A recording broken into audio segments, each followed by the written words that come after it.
ღირსი მამა სისოი მოღვაწეობდა უდაბნოში. მასთან მიდის ერთი თავის სულიერი შვილი, მონასტრის საძმოს წევრი და მეორე მის სულიერ შვილზე მონასტრის საძმოს წევრზე ძლიერ არის განრისხებული.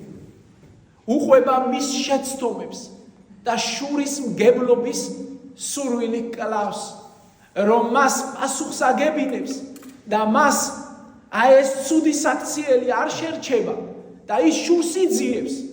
მასზე ეუბნება ღირსი მამა სისო, რომ მიუტევე შენ ძმას და შურის გება მასზე პასუხი მიანდვე უფალს, რომ უფალი გასცემს მას პასუხს. გაჩერდება ეს განრისხებული შვილი. შემდგომ იწყებს რამოდენიმე წუთში, რომ მას აუცილებლად პასუხს აგებინებს და ის კვლავ იმეორებს რამოდენიმეჯერ ამას. მაშინ ღირსი მამა სისოი ეტყვის, რომ მოდი, მაშინ ერთად დავდგეთ ლოცვად.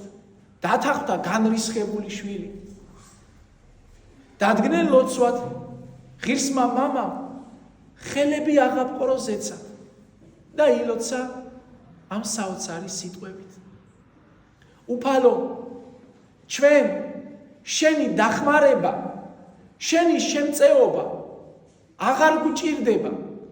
ჩვენ ვცდილობთ, რომ ჩვენ თვითონ მოვაგვაროთ ჩვენი საქმეები და ზეგარდამო მადლი შენი ჩვენ აღარ გვჭირდება.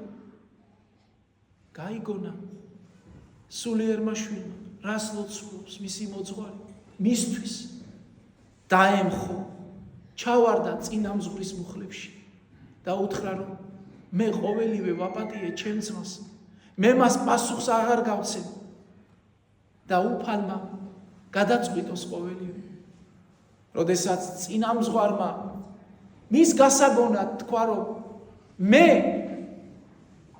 გთხოვ, რომ შენი დახმარება აღარ გვჭირდება, რადგან ეს ადამიანი წყვიტავს, რომ თვითონ გადაწყვიტოს. ჩაფიქრდა, გონება შეერყა, დავარდა მუხლებზე და უთხრა, არა მოძღვარო, მე არა, მე ხმას აღარ ამოვიღე, მე მიუტევე. გადაწყვიტოს ზეცა.